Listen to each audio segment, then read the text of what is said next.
Spring was in the air.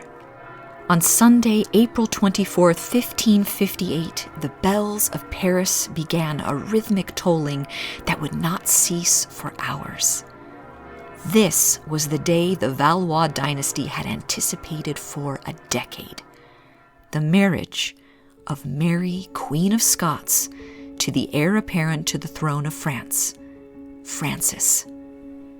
This whole day had been set in motion in the summer of 1548 with the signing of the Treaty of Haddington.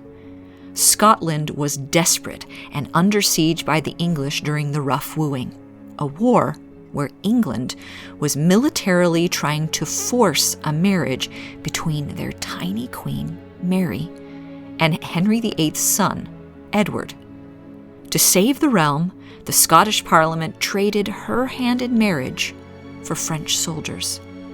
By August of that year, a 5-year-old Mary was put on a ship, sailing to France. By the time she reached this wedding morning, she had lived at the French court for nearly 10 years. She had been meticulously groomed. She was taught to speak, think, and breathe as a daughter of France, ensuring that when she did finally wear the crown, her heart and her politics would belong to the Valois. The French crown did not want a foreign queen. They wanted a Valois queen who happened to hold the Scottish throne. She had grown to embody the perfection of French courtly grace. She had a sharp wit, and she was a celebrated beauty. Her soon-to-be father-in-law had said he considered her not just an ally, but a daughter. But just days before the bells rang out, 15-year-old Mary had been led into a private chamber to sign 3 secret documents, papers that the Scottish Parliament and her own people knew nothing about. In these documents, Mary was coerced into handing over her kingdom like a piece of property. She signed away the sovereignty of Scotland to the French crown in the event that she died without an heir. She even went so far as to sign a lien on her own kingdom's revenues to repay France for the protection they had provided Scotland. It was a staggering act of political theft. Henry II was playing a dark game. He wasn't just marrying off his son, he was effectively annexing Scotland. Mary was perhaps too young to grasp the weight of the words on the parchment, or perhaps simply too eager to please the only family she had known for a decade. But she had effectively signed away her birthright before she even reached the altar. She walked toward her wedding, convinced that this union was the ultimate service to her people, unaware that the very foundation of her kingdom had already been traded away. Massive crowds had gathered to see the pageantry of the wedding. To accommodate the huge gathering of people, a remarkable feat of engineering had been constructed for the day. A high, covered wooden gallery was built, winding its way from the royal apartments nearby directly to the great doors of Notre Cathedral. This elevated walkway was designed so the royal party could walk high above the muddy streets and the heads of the people.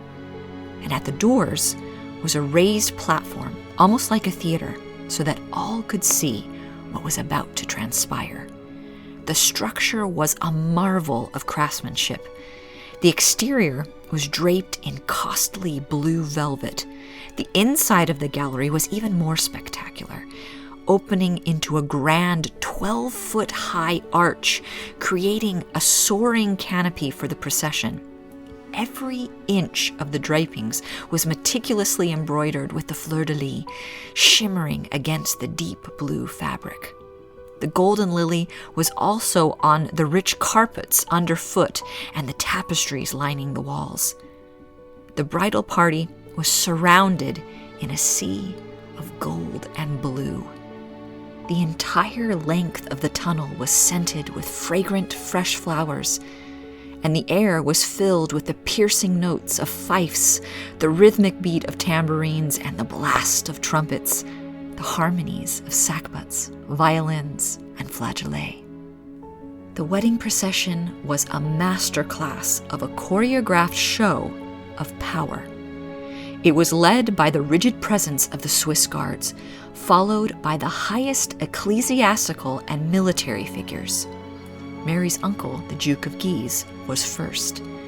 He was considered the greatest military hero of France at the time.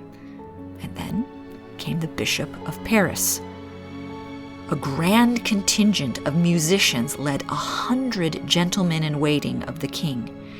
Then the clergy carrying heavily jeweled crosses, followed by the highest princes of the blood, all in the finest dress. Only after this massive display did eventually the Dauphin, Francis, appear. Though he was heir to the throne, Francis was a stark contrast to the martial splendor surrounding him. He was 14 years old, but he looked much younger.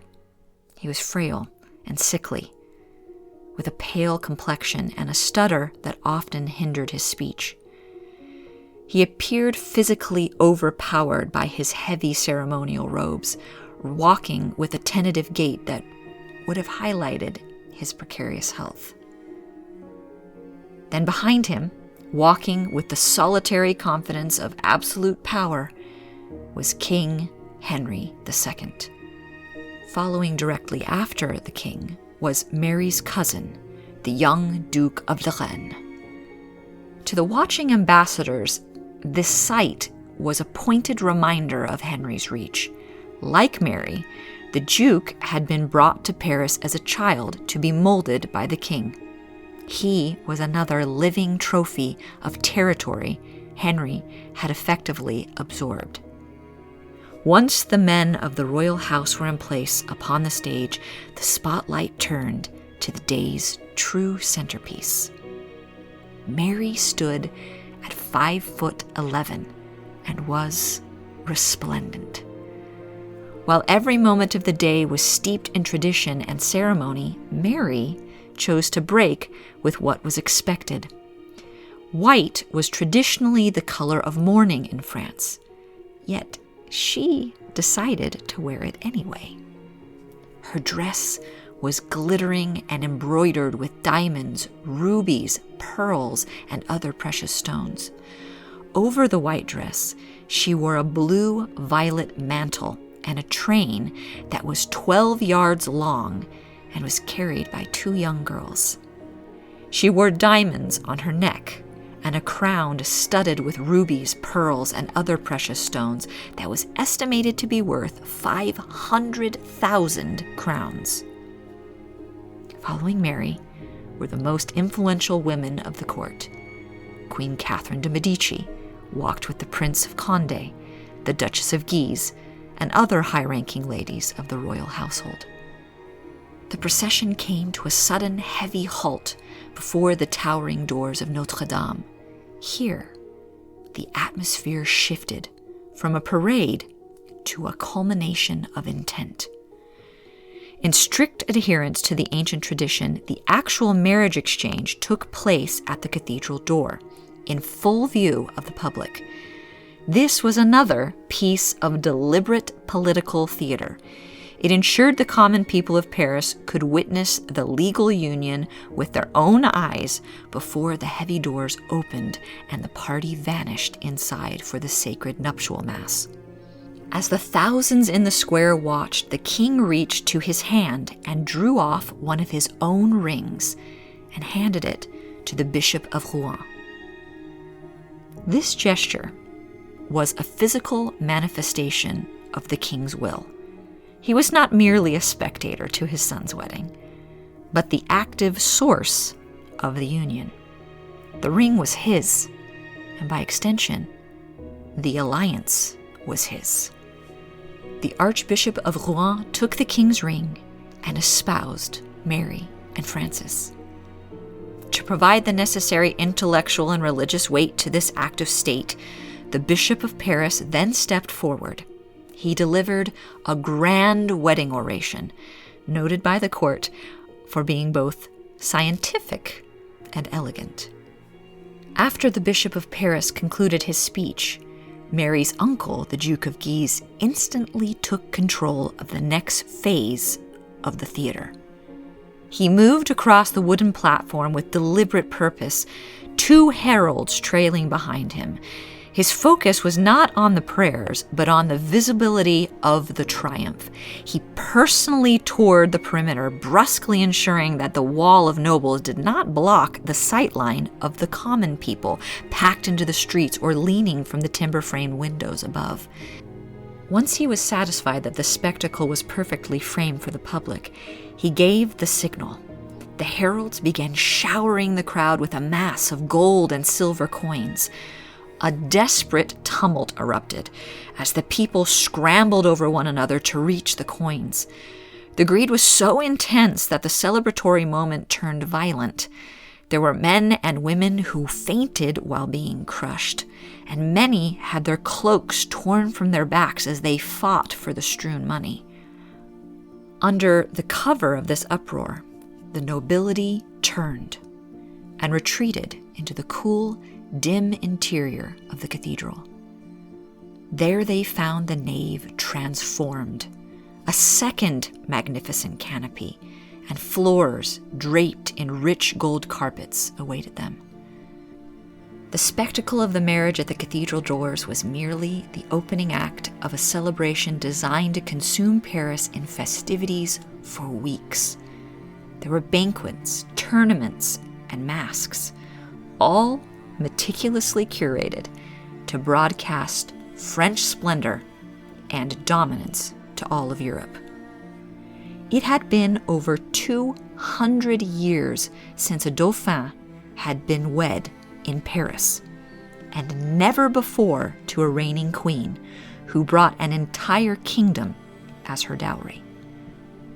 In that moment, with Scotland and France bound by a single ring, Henry II had achieved a dynastic consolidation that his predecessors could only dream of, strengthening France against his enemies, namely England and the Holy Roman Empire. Yet for all the staged and calculated grandiosity, the alliance proved to be a fleeting phantom of power. Mary and Francis would only be married for 2 years before Francis died, leaving Mary a widow in a very politically fractured and unstable France. But at this moment, as the doors of Notre finally opened to usher the newlyweds into the sacred silence of the nuptial mass, the fragility of the future was hidden.